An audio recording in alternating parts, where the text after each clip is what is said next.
घुटना, कंधा या कमर, चाहे जैसा हो दर्द, डॉक्टर ऑर्थो आपको देता है दर्द से पूरी आजादी, एक भरपूर जिंदगी।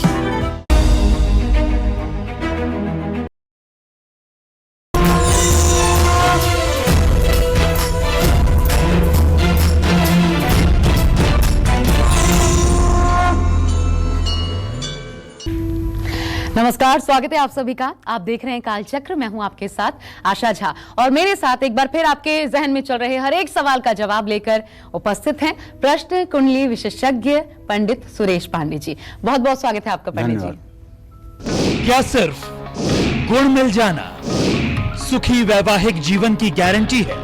जानने के लिए देखिए कालचक्र। आज की महत्वपूर्ण चर्चा की हम शुरुआत करें क्योंकि आज शादी विवाह की बात होने वाली है, कुंडली मिलान की बात होने वाली है और कहा जाता है दूसरा जन्म होता है। कन्या को शादी के वक्त बताया भी जाता है, पंडित जी बताते भी हैं कि दूसरे जीवन की शुरुआत हो रही है और उसमें क्या क्या करना है, ये सारी चीजें बताई जाती हैं। माता पिता भी बहुत कुछ सिखाते हैं, लेकिन उसके पहले जो कुंडली मिलान होता है, क्यों बहुत सारी शादियां होती हैं, बहुत खुशहाल जीवन जीते हैं, लेकिन कई ऐसी शादियां हो जाती हैं जो कि टूट जाती हैं, बहुत जल्द टूट जाती हैं, महीने 2 महीने में टूट जाती हैं। ऐसी भी शादियां होती हैं। आखिर इसका कारण क्या होता है जब कुंडली मिलान होता है इसके बावजूद? और क्या कुंडली मिलान सही तरीके से नहीं होना भी एक कारण होता है?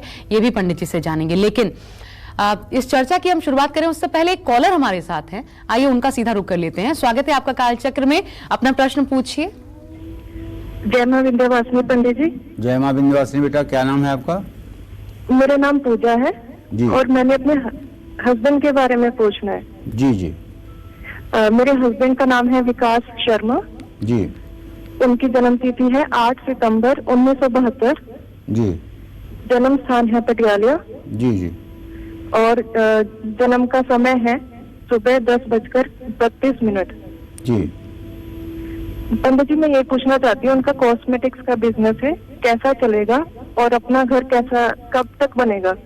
देखो बेटा, अभी तो इनका व्यवसाय ठीक नहीं चल रहा है, इनकी मेहनत के हिसाब से अभी सफलता नहीं मिल पा रही है और पिछले 1-1.5 सालों से तो काफ़ी हद तक मतलब कि इनका व्यवसाय प्रभावित हुआ है, काफ़ी हद तक इनका व्यवसाय खराब हुआ है, असंतोषजनक स्थिति में आया है। लेकिन मुझे पूरा विश्वास है कि नवंबर 2022 से व्यवसाय का उत्थान होगा, व्यवसाय का विस्तार होगा। और जहाँ तक घर बनने का सवाल है तो ये बात पक्की है कि इनके चतुर्थ भाव का स्वामी बुध है, जो इस समय बृहस्पति से द्वितीय द्वादश की स्थिति में है।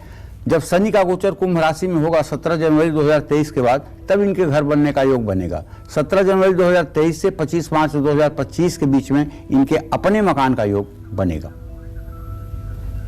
चलिए और अब बढ़ते हैं अपनी चर्चा की तरफ। और पंडित जी, शादी ब्याह की बात हो रही है और सबसे ज्यादा शायद जो जोक्स बनते हैं, आपको भी ध्यान होगा, लोग भी अगर गौर करें, पति पत्नी पर ही बनते हैं। टॉम एंड जेरी कहा जाता है, सबसे ज्यादा नोक झोंक भी पति पत्नी की ही मशहूर होती है। लेकिन ये एक ऐसा जीवन होता है, सांसारिक जीवन, जो शायद जब आप 20-25 साल क्रॉस करते हैं उसके बाद से पूरा जीवन इसी तरीके से दंपति को एक साथ जीना होता है। आखिर क्या कारण होती है कि कुछ शादियां टिक जाती हैं और कुछ शादियों में व्यवधान पैदा हो जाता है? कहाँ कमी रह जाती है? देखो, कमी की बात क्या है, हमारे सनातन धर्म में तो ये कहते हैं कि जोड़ियां ऊपर से बन के आती हैं। सनातन धर्म की तो यही मान्यता है कि जोड़ियां ऊपर से बन के आती हैं और जिसके साथ जिसका संयोग लिखा है उसी के साथ उसका संयोग होगा। आदमी चाहे जितना चाहे, लेकिन आदमी की चाहत बेकार हो जाती है। अब रही बात विवाह के अंतर्गत आने वाले गुण मिलान की। गुण मिलान का मतलब है कि 2 लोग जब पैदा होते हैं, लड़की और लड़का, तो दोनों लोगों के कौन से वर्ण है, कौन सा वंश है, कौन सी तारा है, कौन सी योनि है, कौन सा ग्रह है, कौन सा राशि है और कौन सी नाड़ी है, इन 8 चीजों का मिलान किया जाता है। देखो, ऐसा गुण मिलान का मतलब ज्योतिष के इन 8 भकूट 8 अष्टकूट गुणों का गुण नहीं है। जी। गुण मिलान आज भी आवश्यक है, लेकिन गुण प्रत्यक्ष गुण। लड़का नॉनवेज खाता है, लड़की नॉनवेज खाती है कि नहीं? लड़का एडिक्ट है, लड़की एडिक्ट है कि नहीं? लड़की की पूजा पाठ में मानसिकता है, लड़का नास्तिक है। लड़की पढ़ी लिखी है, लड़का पढ़ा लिखा नहीं है। लड़की बहुत ही मतलब कि धर्म भीरू है, लड़का नास्तिक है। ये गुण मिलाओ ना। अब ये गुण वर्णो वश्य यथा तारा ये छोड़ो। ये जब 14 साल की उम्र में शादियां होती थी, 12 साल की उम्र में शादियां होती थी, पत्तल पर भी बच्चे को लिटा करके जब शादियां होती थी और सब कुछ अंधेरे में होता था, तो डूबते को तिनके का सहारा, पंडित लोग यही गुण मिला करके कुछ कह लेते थे। लेकिन आज जब शादियां 25 साल और 20 साल की उम्र के ऊपर हो रही हैं, तो इनका प्रैक्टिकल गुण निकालो ना। बिल्कुल सही। किसके अंदर एडिक्शन है, किसके अंदर नहीं है, कौन ड्रग एडिक्ट है, कौन पढ़ने लिखने में कैसा है, किसकी कमाई कैसी है। मतलब वर के अनुरूप कन्या, कन्या के अनुरूप वर का चयन ऐसे करो ना, प्रैक्टिकल उनके गुणों से। 36 गुण जिन लोगों की कुंडलियों में मिले हैं, वो भी न्यायालय के चक्कर काट रहे हैं और तलाक के केस लड़ रहे हैं, ये मैं दावे के साथ कह सकता हूं। और 2 गुण जिनकी कुंडलियों में मिले हैं, वो भी राजा रानी की तरह जी रहे हैं, ये भी मैं कह रहा हूं। आप कहेंगे ऐसा कैसे दावे के साथ कह सकते हैं? तो गणना करना, गुण मिलाना, अगर आधा घंटा किसी को ज्योतिष पढ़ा दिया जाए तो उसको गुण मिलाना आ जाएगा। लेकिन वर कन्या की अनुरूपता देखना जटिल कार्य है। वर के कुंडली में देखिए कि लड़का चिरंजीवी है कि नहीं, दीर्घजीवी है कि नहीं, रोग व्याधि से मुक्त रहेगा कि नहीं, इसका कर्म कैसा है, इसका पराक्रम कैसा है, धनोपार्जन कैसा है, और इसका चरित्र कैसा है, इसका संतान सुख कैसा रहेगा। ये सारी चीजें अगर आपको अच्छी मिल रही हैं, तो गुण 2 भी मिल रहे हैं, तो शादी के लिए हाँ कहिए। इसी तरह से कन्या की कुंडली में देखिए, वैधव्य दोष तो नहीं, विधवा दोष तो नहीं, और वो भाग्यशाली है कि नहीं, शरीर निरोगी है कि नहीं, मन मस्तिष्क चंद्रमा की स्थिति ठीक है कि नहीं। अगर है तो उसको अपने घर की लक्ष्मी बना के ले आओ, कभी घर नहीं टूटेगा, चाहे गुण 2 मिले। हाँ, गुण की तब आवश्यकता बनती है जब दोनों की कुंडलियों में स्थिति अच्छी हो और ऐसे में मध्य नाड़ी आ जाए। देखो, मध्य नाड़ी एक ऐसी नाड़ी है, ब्लड ग्रुप से रिलेटेड है, कि अगर मध्य नाड़ी वर कन्या दोनों की आ जाए और ब्राह्मण वर्ण हो, यहाँ ब्राह्मण वर्ण का मतलब ये मत समझिएगा कि ब्राह्मण जाति में जो पैदा हुआ हो, ऐसा बिल्कुल नहीं कह रहा हूं।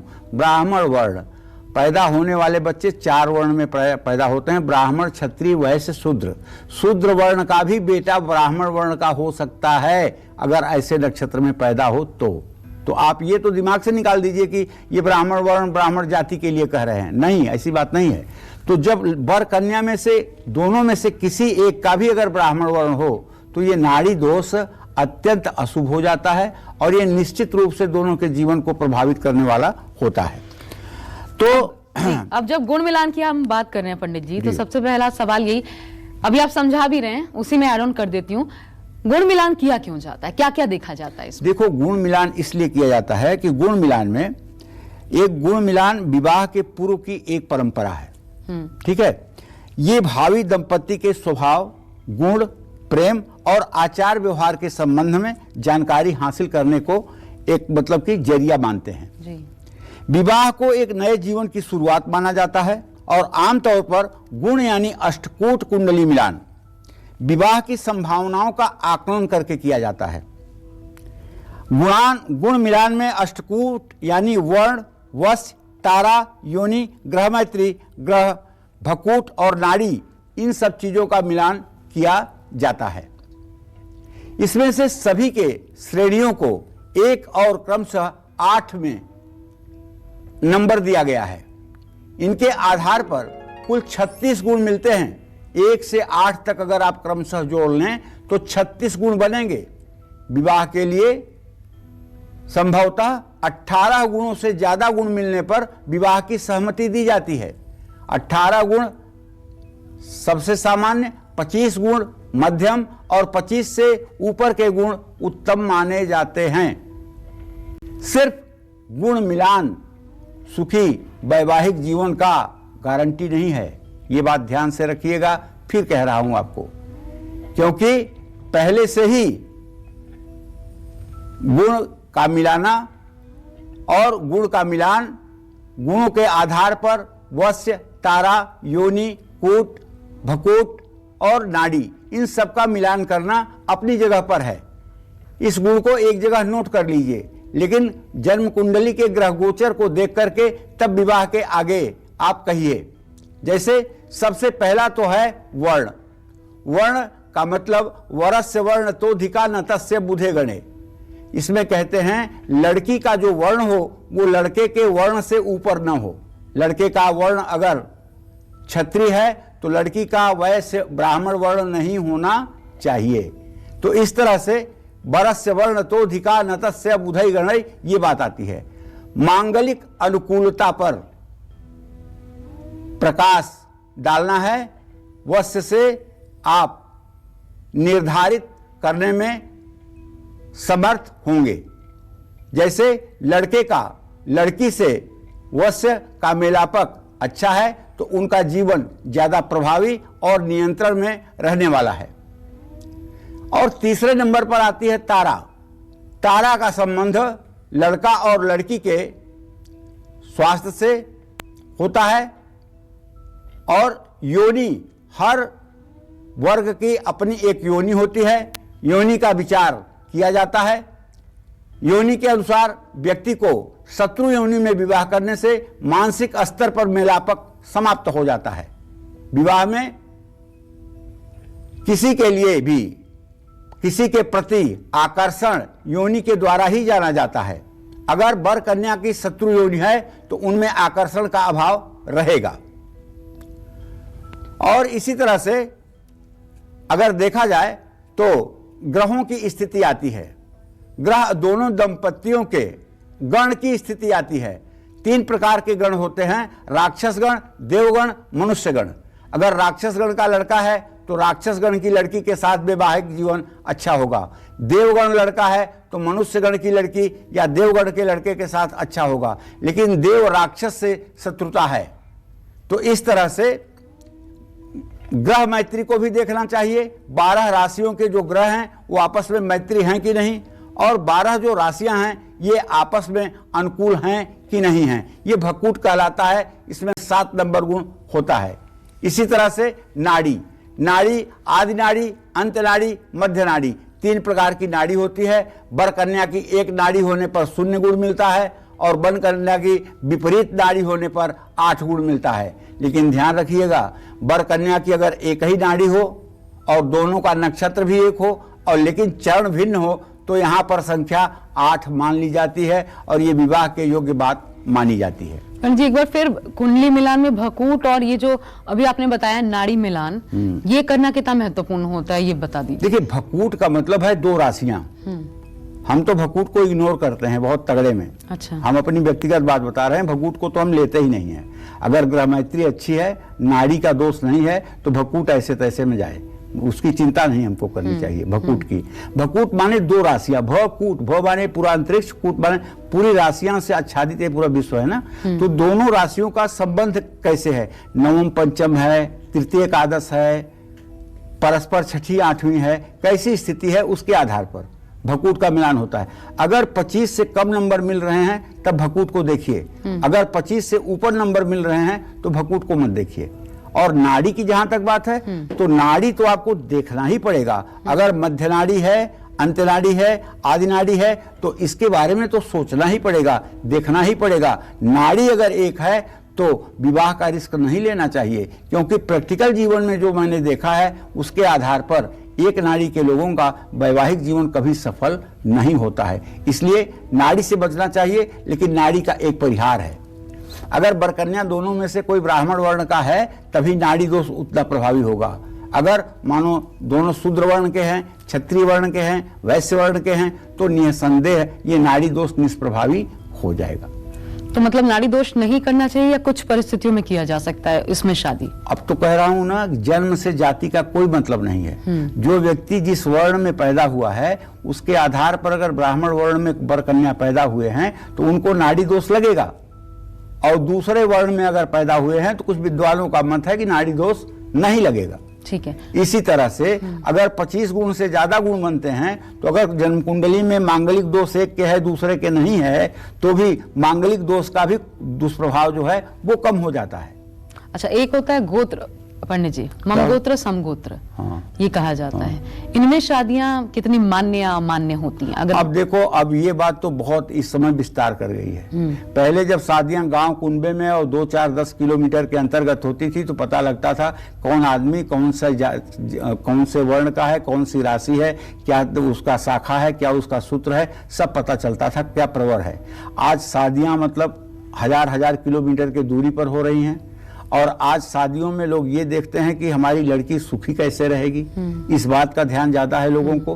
तो इन सब बातों को देखते हुए लोग सुविधाजनक तरीका अपना रहे हैं। समगोत्री विवाह को तो भाई बहन का विवाह कहा जाता है, वो नहीं होना। लेकिन यहाँ 7 पीढ़ी से ज्यादा का अंतर है, वहाँ ये दोष समाप्त हो जाते हैं। लेकिन फिर भी अगर समगोत्री विवाह करना हो तो आप ये समझ लें कि कम से कम दोनों का शाखा और सूत्र अलग होना चाहिए। जैसे कश्यप गोत्र के ब्राह्मण भी मिलेंगे, कश्यप गोत्र के क्षत्रिय भी मिलेंगे, कश्यप गोत्र के वैश्य भी मिलेंगे और कश्यप गोत्र के शूद्र भी मिलेंगे।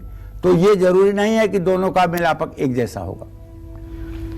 अच्छा पंडित जी, भकूट दोष होने पर भी क्या विवाह हो सकता है? हाँ, भकूट दोष होने पर बिल्कुल विवाह हो सकता है। आपने बोला कि उसको तवज्जो जी जी जी, भकूट दोष होने पर एकदम आंख बंद करके आप विवाह करिए। अगर नाड़ी ठीक है, ग्रह मैत्री ठीक है, गण ठीक है, तो विवाह आप आंख बंद करके कर सकते हैं। और दूसरी बात, एक बात जो बहुत ध्यान देने योग्य है, शायद मैं भूल जाऊं फिर ना बताऊं, अभी बता देता हूं। लड़की की जो जन्म कुंडली की लग्न है वो लड़के की शत्रु लग्न ना हो, और लड़के की कुंडली का जो जन्म लग्न है वो लड़के की मृत्यु लग्न ना हो।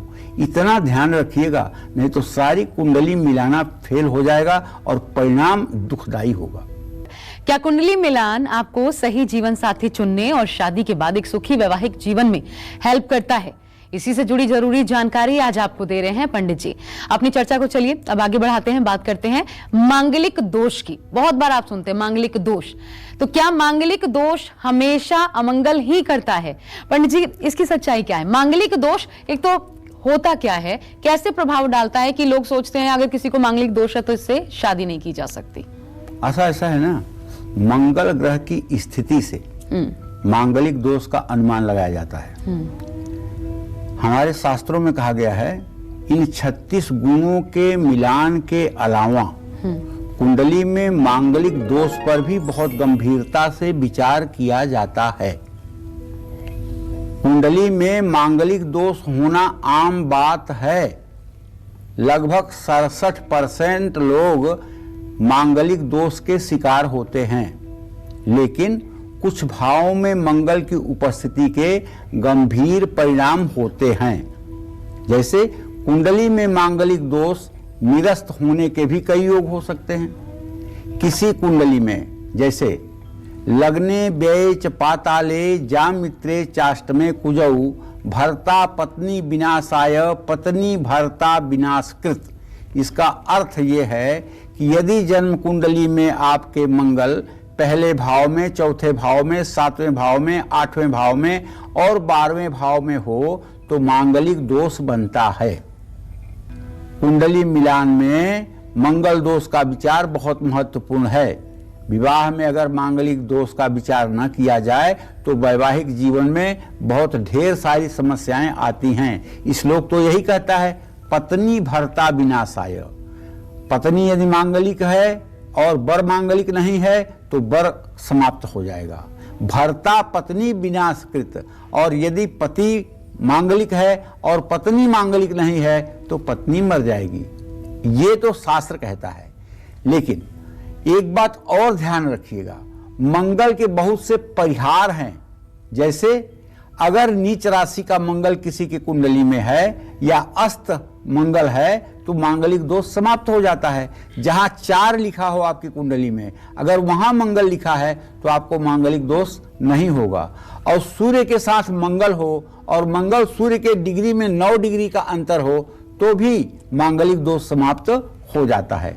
न मंगली चंद्र भृगु द्वितीये न मंगली पश्यति यस्य जीवः न मंगली केंद्र गते च राहु न मंगली मंगल राहु योगे। अरे भाई, मंगल का दोष बहुत प्रकार से खत्म होता है, लेकिन कुछ लोग मंगली का हुआ पकड़ कर बैठे हुए हैं। बच्चे 35 साल 36 साल के हो गए हैं, शादियां नहीं हो रही हैं। इसलिए कि गलत डायरेक्शन में अगर कोई चीज आप ढूंढ रहे हैं वो कहाँ मिलेगा आपको। गर्मी पड़ने वाली जगह पे अगर आप ठंडी की चीज ढूंढ रहे हैं तो कहाँ मिलेगा। इसलिए किसी एक्सपर्ट व्यक्ति से, किसी अध्ययनशील सुयोग्य व्यक्ति से इस बात का निर्णय लेना चाहिए कि इस बालक के ऊपर या इस बालिका के ऊपर जो मांगलिक दोष दिख रहा है वो प्रभावी है कि अप्रभावी है, किन्हीं कारणों से वो निरस्त हो रहा है या वो है। इस बात का विचार करने के बाद जीवन में बहुत कुछ सरलता आ जाती है। मांगलिक दोष के कारण परिवार में अनहोनी, रिश्ते टूटने की नौबत भी आती है। मांगलिक दोष तो सचमुच में एवॉइड नहीं करना चाहिए, लेकिन हाँ, अगर मांगलिक दोष का परिहार हो रहा है तो विवाह करने में कोई बुराई नहीं है। वैसे भी 25 गुण से ज्यादा जब जन्म कुंडली में मेलापक होता है तो मंगल दोष का संक्षेप, मंगल दोष का दुष्प्रभाव कम हो जाता है। ये भी हमारे शास्त्रों की मान्यता है। पंडित जी, आंशिक मांगलिक होना क्या होता है और वो क्या प्रभावी होता है? देखो, सच बात है, मांगलिक होता है ऐसा, लेकिन जब किसी को बताओ कि बच्चा मांगलिक है तो कहते हैं आंशिक है ना, आंशिक, ऐसे पहले से बोल देते हैं, आंशिक है ना, आंशिक। मांगलिक 2 प्रकार से होते हैं और हम तो कहेंगे 3 प्रकार से होते हैं। पहला प्रकार होता है लग्न से चौथा, 7वां, 8वां, 12वां स्थान में मंगल होना, मांगलिक दोष कहलाता है, पहला प्रकार है। दूसरा प्रकार ये है चंद्रमा से, चंद्रमा के साथ, चंद्रमा से चौथा, चंद्रमा से 7वां, चंद्रमा से 8वां, चंद्रमा से 12वां अगर मंगल हो तो ये चंद्रमांगलिक दोष होता है। किसी की कुंडली में केवल चंद्रमांगलिक योग होता है और किसी की कुंडली में केवल लग्न मांगलिक योग होता है और किसी की कुंडली में दोनों योग होता है। तो जिनकी कुंडली में दोनों योग होता है वो तो पूर्ण मांगलिक माने जाते हैं, और जिनकी कुंडली में लग्न मांगलिक है या चंद्रमांगलिक है उन्हें आंशिक मांगलिक कह देते हैं। लोगों की भाषा में यही जवाब समझ में आता है, लेकिन मंगली तो मंगली ही होता है, इग्नोर करने लायक कुछ भी नहीं होता है। अच्छा, सबसे कठिन होता है शुक्र मंगली। सिर्फ शादी पर प्रभाव डालता है? नहीं, शादी पर प्रभाव नहीं डालता है। जीवन सबसे ज्यादा तो मतलब कि अगर मांगलिक लड़का है, चौथे घर में 7वें घर में मंगल हो तो वो एकदम हर समय गर्म तावे की तरह तपता रहेगा। मंगली लोग बड़े गुस्से वाले होते हैं। अच्छा। अगर उस पर शुभग्रह की दृष्टि नहीं है तो ऐसे लोगों का क्रोध आकाश चढ़ के बोलता है, क्योंकि क्रोध साहस और पराक्रम का ग्रह मंगल है ना। हाँ। और जब ये लग्न पर पूरी दृष्टि करेगा या चंद्रमा पे पूरी दृष्टि करेगा तो उस आदमी के अंदर उत्तेजना, क्रोध, ये सब चीजें तो आएंगी ही। तो सिर्फ शादी के वक्त नहीं, पहले भी इसका उपचार करवाया जा सकता है? पंडित जी, क्या पूजा है इसके लिए? देखो, क्या ऐसा किया है, जा सकता है? जो लोग जिनका बच्चा उद्दंड है, जिनका बच्चा कहना नहीं मानता है, लड़ाई झगड़ा करता है, मारपीट करता है, बचपन में ही वो जब आते हैं हम लोगों के पास 5 साल की उम्र में, 7 साल की उम्र में, 8 साल की उम्र में कि बहुत शैतान हो गया है, किसी का कहना नहीं मानता, तो क्या हम लोग उनको उपाय बताते हैं। अच्छा। शहद का सेवन करवाइए, शहद का दान करवाइए, गेहूं गुड़ का दान करवाइए, अनंत मूल की जड़ धारण करवाइए। अच्छा। ये सब जो मंगल के उपाय हैं शुरू से ही करवाते हैं। विवाह के बाद तो उसका असर होता ही है।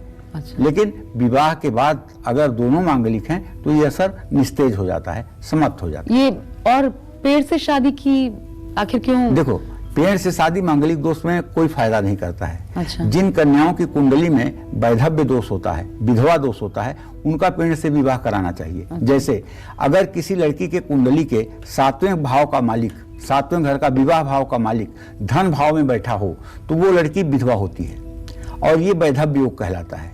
इस वैधव्य योग में जन्म लेने वाली लड़कियां जिस महादशा में वो ग्रह होगा उसी महादशा में उनको वैधव्य दोष की प्राप्ति होगी। तो इसके लिए पीपल के पेड़ के नीचे भगवान श्री हरि विष्णु से लड़कियों का विवाह करा दिया जाता है। एक दिन तक वो भगवान विष्णु की अर्धांगिनी रहती हैं, दूसरे दिन से फिर वो सामान्य रूप से स्नान करके सामान्य कुंवारी कन्या बन जाती है। एक और सवाल पंडित जी, काल सर्प दोष हम जानते हैं किसी दोष की वजह से होता है, कुछ आपके ऐसे कृत्य वो कभी के भी हो, मंगल दोष क्यों होता है? मंगल दोष यही मांगलिक ना, मंगल दोष ये मांगलिक दोष क्यों होता है? मांगलिक दोष इसलिए होता है कि क्रोध और पराक्रम का कारक ग्रह है मंगल, और मंगल की दृष्टि जहां होती है वहां सब हलचल मच जाता है। जैसे अगर चौथे भाव में मंगल बैठेगा तो एकादश भाव पर उसकी दृष्टि जाएगी, 7वें भाव पर मंगल बैठेगा तो पति और पत्नी के मृत्यु स्थान पर उसकी दृष्टि जाएगी। तो ये मतलब कि मंगल ग्रह अगर किसी का ज्यादा खराब हो जाए ऐसा तो डकैत हो जाता है, क्रिमिनल हो जाता है, मर्डरर हो जाता है। जिसका ये अंगूठा आगे वाला छोटा हो जाए वो इतना निर्दयी और हत्यारा हो सकता है कि कुछ भी कर सकता है। तो मंगल का दूषित प्रभाव जब व्यक्ति के कुंडली पर हो जाता है तो वो दुस्साहस से परिपूर्ण हो जाता है और दुस्साहस भरे कार्य जब करेगा तो समाज के विरोध में ही करेगा ना। तो कोई एक खास उपाय आप इस वक्त बताएं जो दर्शकों को। दर्शकों को बस यही बताना चाहूंगा कि अगर मंगल खराब है तो मंगल की वस्तुओं का दान करना चाहिए, मंगल की वस्तुओं का सेवन नहीं करना चाहिए। जैसे मंगल की वस्तु है गेहूं, गुड़, मसूर, जिसका मंगल खराब हो उसे मसूर कभी नहीं सेवन करना चाहिए, ठीक है। आटा फिर कैसे ना खाएं? आटा आप कर सकते हैं, ठीक। गेहूं, साबुत गेहूं नहीं, आटा आप कर सकते हैं उपयोग में। और दूसरी बात यह है कि मंगल के वर्चस्व को समाप्त करने के लिए आपको चाहिए कि मंगल के मंत्रों का जप, ओम धरणी गर्भ संभूतम विद्युतकांत समप्रभम कुमारम सत्यहस्तम च मंगलम प्रणमाम्यम, इस मंत्र का यथासंभव 10 माला रोज जप करना चाहिए। मंगल स्त्रोत। और मंगल स्त्रोत को ठीक करने के लिए आपको चाहिए कि आप आंख बंद करके रोज सुबह 5 मिनट के लिए अपने नाभि पर ध्यान करते हुए ओम अंग अंगारकाय नमः इस मंत्र का जप करें। मूलाधार चक्र पर जब आपका मंगल पहुंच जाएगा तो आपके क्रोध की स्थिति अपने आप समाप्त हो जाएगी। अब चलिए फिर शादी ब्याह की बात पर लौटते हैं। कभी कभी देखा गया है गुण मिलान भी विशेष उत्तम है, मंगल दोष मिलान भी उत्तम है, फिर भी विवाह के बाद तनाव और तलाक तक बात पहुंच जाती है। सब कुछ उत्तम होते हुए भी पंडित जी आखिर क्यों? देखो, मैं तो ये नहीं मानूंगा कि सब कुछ अगर दोनों की कुंडली में उत्तम है तो बात तलाक तक पहुंच जाएगी। तो वो जो आप कह रहे थे, क्या इसके पीछे एक ये भी कारण कि प्रैक्टिकल? हाँ जी। अब जैसे मतलब कि अगर किसी की जन्म कुंडली में, लड़के या लड़की की कुंडली में बहुत अच्छे गुण मिल रहे हैं, एक बात हो गई। दूसरी बात यह है कि केंद्र में मतलब लग्न में और 7वें भाव में शनि, केतु, राहु, मंगल, ये संयोग बन गया है, तो ऐसे जातक के 2 विवाह 3 विवाह होते हैं। चाहे जितना अच्छा कुंडली मिला लीजिए तो विवाह टूटते ही टूटते हैं। तो ऐसे में विवाह चलने की गारंटी थोड़ी होती है। विवाह से पहले गुण मिलान के अलावा भी और कई अहम बातों पर ध्यान करना चाहिए। गुण मिलान तो वर वधू की चंद्र राशि और नक्षत्र से मिलाए जाते हैं। मंगल दोष भी लग्न और चंद्रमा के अनुरूप ही होता है, लेकिन कुंडली में अन्य ग्रह भी हैं जिनको गुण मिलान के समय नहीं देखते हैं, देखना चाहिए। जैसे ये ग्रह भी महत्वपूर्ण है, 7वां भाव सप्तमेश। देखिए, विवाह के लिए अगर जब भी आप कुंडली खोलिए, अगर आपका ज्योतिष में इंटरेस्ट है तो आप 3 चीज देखिए, भाव, भावेश और कारक। अगर 3 चीजों को आपने देख लिया और वो ठीक हैं तो विवाह ठीक रहेगा। भाव क्या है? 7वां भाव। उसका मालिक कौन है? वो भावेश है। कारक कौन है? शुक्र है। शुक्र की स्थिति देख लीजिए, 7वां भाव की स्थिति देख लीजिए, सप्तमेश की स्थिति देख लीजिए, उन पर पड़ने वाली ग्रहों की स्थिति को देख लीजिए। आपको सारी पिक्चर क्लियर नजर आएगी कि इसका दाम्पत्य जीवन कैसे रहने वाला है।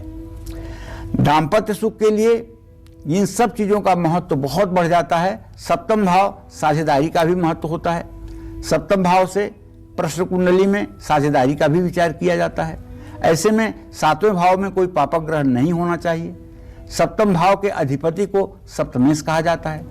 7वें भाव की तरह ही सप्तमेश पर कोई पाप ग्रह का प्रभाव नहीं होना चाहिए, ना ही सप्तमेश किसी अशुभ भाव में स्थित होना चाहिए। जैसे सप्तमेश का मृत्यु भाव में जाना, व्यय भाव में जाना, ये भी वैवाहिक जीवन के लिए एक दुखद संदेश है। पंडित जी, सब कुछ बहुत अच्छा होता है, शादी ब्याह, उसके बाद बाल बच्चे, सब कुछ बहुत अच्छा है, लेकिन कुछ पति पत्नी ऐसे होते हैं जिनमें खूब नोक झोंक होती है हर बात पे। आजकल पत्नी भी कामकाजी, पुरुष भी कामकाजी, और फिर उनमें नोक झोंक होती है छोटी छोटी बातों पर। इसके उपाय क्या है? कारण तो चलो अच्छा, अलग अलग तुमने उपाय पूछा, कारण नहीं पूछा। नहीं तो मैं जब कारण बताता तो कुछ लोगों के घर में जो अनबन चल रही है वो अनबन और बढ़ जाती है। सबसे बड़ा कारण मोबाइल का पासवर्ड। हाँ। नहीं, वो ठीक है, लेकिन सही बात है ज्योतिष के हिसाब से यदि वर या कन्या का मालिक बुध हो और वर या कन्या का स्वामी बृहस्पति हो, दोनों में परस्पर बुध और बृहस्पति के मालिक हों, तो ऐसे लोगों के वैचारिक तनाव की स्थिति बनती है। लेकिन ये लोग कभी अलग नहीं होते हैं। हाँ। इनमें सामंजस्य भी होता है, लेकिन इनकी वकील की तरह बहस चलती रहती है हर समय, और हर समय एक दूसरे को नीचे दिखाने के चक्कर में पड़े। और बहुत से दर्शक ऐसे होंगे, इसलिए मैं ये सवाल आपसे पूछ रही हूँ, उपाय बता दीजिए आज। उपाय इसका ये है कि महिलाओं को चाहिए कि राम दरबार का चित्र लगा करके प्रभु श्री राम की पूजा करें और राम रक्षा स्तोत्र का पाठ करें। और पुरुषों को चाहिए कि बुधवार के दिन 100 ग्राम कपूर 5 मंदिरों में दे करके आएं आरती के लिए, और पुजारी को कुछ दक्षिणा दे करके आएं। निश्चित रूप से यह उपाय पुरुष और स्त्री अगर दोनों करें तो उनके वैवाहिक जीवन में समरसता आने की पूरी संभावना बनेगी। तो साथ भी नहीं चलती, जिनके बिना भी नहीं निभती, ऐसे लोगों के लिए, ऐसे पति पत्नियों के लिए पंडित जी ने बहुत आसान सा उपाय बताया है।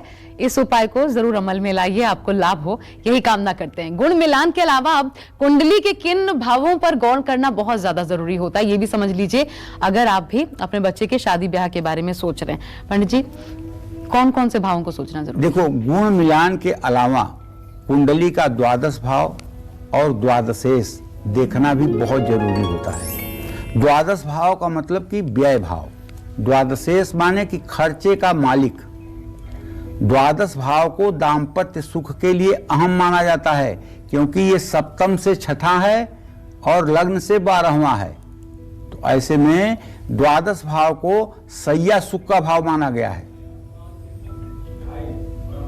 सैया सुख समझते हैं ना, सोने वाली जगह को सैया सुख कहते हैं।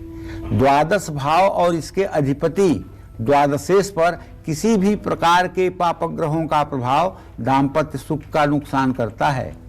द्वितीय भाव और द्वितीयेश विवाह का अर्थ है एक नए जीवन की शुरुआत। द्वितीय भाव को धन कुटुंब का भाव भी कहते हैं। द्वितीय भाव से पारिवारिक सुख का पता चलता है। ऐसे में द्वितीय भाव और द्वितीय भाव के स्वामी पर किसी पापग्रह का प्रभाव दंपति को पारिवारिक सुख से वंचित कर सकता है। अगर द्वितीय भाव में शनि राहु केतु मंगल है तो ऐसा लड़का लड़की जब बोलेंगे तो बिना किसी तलवार के लोगों के गर्दन काट लेंगे अपनी वचन से, अपने जबान से। इतना कड़वा बोलते हैं, इतने कठोर शब्दों का इस्तेमाल करते हैं। और यदि बृहस्पति बुध चंद्रमा की स्थिति द्वितीय भाव में है तो ऐसा व्यक्ति अपने बातों से, अपने व्यवहार से सामने वाले के मन को मोहित कर लेगा। तो ये विचार जरूर करना चाहिए कि होने वाली जीवन संगिनी या जीवन साथी का वार्ता करने का तरीका या अपने को प्रेजेंट करने का तरीका कैसा है। कहीं ऐसा तो नहीं कि खिलाएगा आपको मीठी मीठी रोटियां और बोलेगा इतनी कड़वी बात कि आपकी सारी मिठास खत्म हो जाएगी। तो कुंडली का गुण मिलान करते समय इन सब चीजों पर विचार करना चाहिए। और कुंडली मिलान जब किया जाता है तो गुण देखे जाते हैं। गुण मिलान सबसे महत्वपूर्ण माना जाता है। अभी जैसा पंडित जी ने बताया कितने गुण मिलना अच्छा होता है, 25 से ऊपर शुभ होता है, बहुत शुभ होता है। लेकिन इसके अलावा किन और चीजों पर गौर करना चाहिए पंडित जी? गुण के देखने के अलावा क्या क्या देखें कुंडली मिलाते समय? देखो, ज्योतिष शास्त्र में तो हर चीज देखने की ही है। जैसे अगर लड़की नहीं देखा है आपने, लड़की का रूप रंग नहीं देखा है आपने, तो लग्न और लग्नेश को देख लीजिए। लड़की की लंबाई नहीं देखी है आपने तो लग्न पर पड़ने वाले ग्रहों की दृष्टि देख लीजिए। लड़की का वजन नहीं समझ पाए हैं आप तो लड़की के लग्न पर पड़ने वाले ग्रहों की दृष्टि देख लीजिए आप। इसी तरह से लड़कों के बारे में भी गुण मिलान के अलावा वर और वधू का जो पंचम भाव है और जो पंचमेश है उसको देखना जरूरी होता है, क्योंकि ये भाव जब मनुष्य जन्म लेता है तब मनुष्य जन्म लेने के साथ ही वो ऋणी हो जाता है। कैसा ऋणी हो जाता है? मातृ पितृऋण देव ऋण, ये 3 प्रकार के ऋण हो जाते हैं। इन्हीं जन्मजात ऋणों में से एक ऋण है पितृऋण, जिससे संतानोत्पत्ति के द्वारा मुक्ति मिलती है। पंचम भाव से संतान का ज्ञान होता है। पंचम भाव और इसके अधिपति पंचमेश पर किसी पापक ग्रह का प्रभाव दंपति को संतान सुख से वंचित करता है। इसी तरह वर वधू के अष्टम भाव या अष्टमेश को देखना चाहिए, बहुत जरूरी है। भावी दंपति की आयु को जानना बहुत जरूरी है। अष्टम भाव और अष्टमेश से आयु का विचार किया जाता है। लेकिन एक बात बता दूं, हर जगह तो मैंने आपको कहा कि पापक ग्रह होगा तो खराब होगा, लेकिन 8वें मृत्यु स्थान में अगर शनि हो और वो मकर कुंभ या तुला राशि का हो तो जिसकी कुंडली है वो आदमी 100 साल जिएगा। इस बात को ध्यान रखिएगा, ये एक अपवाद बता रहा हूं। अगर तुला, मकर और कुंभ राशि का शनि मृत्यु स्थान में हो तो जिसकी कुंडली में यह योग होगा वो व्यक्ति वज्र के मारे भी नहीं मरेगा और वो दीर्घायु होगा, महादीर्घायु होगा। इस बात को समझना चाहिए। अष्टम भाव और अष्टमेश पर किसी पापक ग्रह का प्रभाव दंपति की आयु को छीन करता है, ये बात मैं भी स्वीकार करता हूँ। और अब बात करते हैं कुंडली मिलान से जुड़ी उन बातों की जिनको आपको बिल्कुल भी नजरअंदाज नहीं करना चाहिए? पंडित जी, ऐसी कौन सी बातें हैं जो बिल्कुल नजरअंदाज ना करें? देखिए, सप्तम भाव को कहते हैं विवाह भाव। पति पत्नी का किसी के कुंडली से अगर विचार किया जाता है तो सप्तम भाव से ही विचार किया जाता है। सप्तम भाव को दारा और जाया भाव भी कहते हैं, ठीक है ना। द्वितीय भाव और द्वितीयेश, पंचम भाव और पंचमेश, अष्टम भाव और अष्टमेश के अलावा दाम्पत्य का नैसर्गिक कारक ग्रह जो है वो शुक्र है। पुरुषों के लिए और बृहस्पति स्त्रियों के लिए जरूरी होता है। वर की कुंडली में शुक्र और कन्या की कुंडली में गुरु अगर पापक ग्रहों के प्रभाव में हैं तो विवाह होने में देर नहीं, अंधेर हो जाएगी। वर या कन्या की कुंडली में दाम्पत्य सुख का नैसर्गिक कारक ग्रह जो है वो शुक्र है। जाया कुटुंब का धीसो, जाया मतलब 7वां भाव, और शुक्र को कहते हैं दिव्यांगना वाहन वस्तुभूषा चिंता तुकार्या भृगुणा बुधेंद्र। पति और पत्नी दोनों के भाव का कारक शुक्र होता है। अगर सप्तम भाव और सप्तमेश शुभ हैं तो शुक्र का भी शुभ होना आवश्यक होता है। अगर गुरु पापक ग्रह से पीड़ित है या अपनी नीच राशि में जैसे अभी चल रहा था मकर राशि में, या शनि के प्रभाव में था, या अशुभ भाव में था, या केतु और राहु के साथ हो, गुरु चांडाल योग बनाता हो, तब भी ऐसा बृहस्पति दाम्पत्य सुख का नुकसान करता है। इन सभी के अलावा वर वधू की कुंडली में विंशोत्तरी दशा भी देखना चाहिए। वर या कन्या की कुंडली में महादशा और अंतरदशाओं की भी कुंडली में मिलान की महत्वपूर्ण भूमिका होती है। वर या कन्या दोनों ही पर पाप और अनिष्ट ग्रहों की महादशा या अंतरदशा का एक ही समय में आना दाम्पत्य सुख के लिए हानिकारक होता है। आपने ऐसा परिवार पता नहीं देखा होगा कि नहीं कि जिनकी सबकी दशा राहु की चल रही हो। पूरे परिवार में जितने सदस्य हैं या जितने सदस्य हैं सबकी दशा शनि की चल रही हो, तो इतना बड़ा विभत्स कांड होता है उस परिवार में कि जिसकी नुकसान की भरपाई नहीं हो पाती है। हाँ, किसी का पापक ग्रह चल रहा है, किसी का शुभ ग्रह चल रहा है तो मिला जुला असर मिलता है। कहीं कभी कष्ट हो जाता है, कभी तकलीफ हो जाता है, कभी राहत मिल जाती है, कभी आराम मिल जाता है। इसलिए विवाह में भी कुंडली मिलाते समय दोनों का लग्न एक नहीं होना चाहिए। इस बात को भी ध्यान में रखना। लग्न अगर एक होगा, भाव भावेश एक होंगे तो निश्चित रूप से विपत्ति आएगी तो दोनों पर एक साथ आएगी। सुख आएगा तो दोनों का एक साथ आएगा। एक साथ सुख आना तो ठीक है, लेकिन दोनों पर एक साथ विपत्ति आना कहां से ठीक है। इसलिए थोड़ा सा, हाँ, अगर लग्नेश सप्तम में हो, सप्तमेश लग्न में हो दोनों कुंडलियों में, तो इस विवाह को बिना कुछ देखे साइन कर दो। शादी हो सकती है, ये पूर्व जन्म से पति पत्नी हैं, इन्हें दूर ना करो। और चाहे जितनी ग्रह स्थिति एक बार खराब भी होगी ना, तब भी वो एडजस्ट कर लेते हैं और उनका जीवन सामयिक ढंग से अगर माना जाए तो ठीक चल निकलता है। और आगे बढ़ने से पहले हमारे साथ सूर्यभान जी, एक कॉलर इस वक्त जुड़ चुके हैं अयोध्या से। स्वागत है आपका सूर्यभान जी, अपना प्रश्न पूछिए पंडित जी से। नमस्ते पंडित जी, प्रणाम। हाँ, सुखी रहिए। पंडित जी, हम लगभग जो है 4 साल से परेशान चल रहे हैं जी।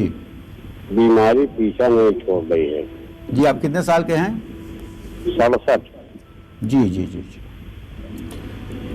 चलिए सूर्यभान जी, आपने इतना पर्याप्त प्रश्न किया है हमें जवाब देने के लिए। आपने प्रश्न किया है, इस समय हम कुंभ लग्न को देख रहे हैं जिसमें चंद्रमा और बृहस्पति की युति है।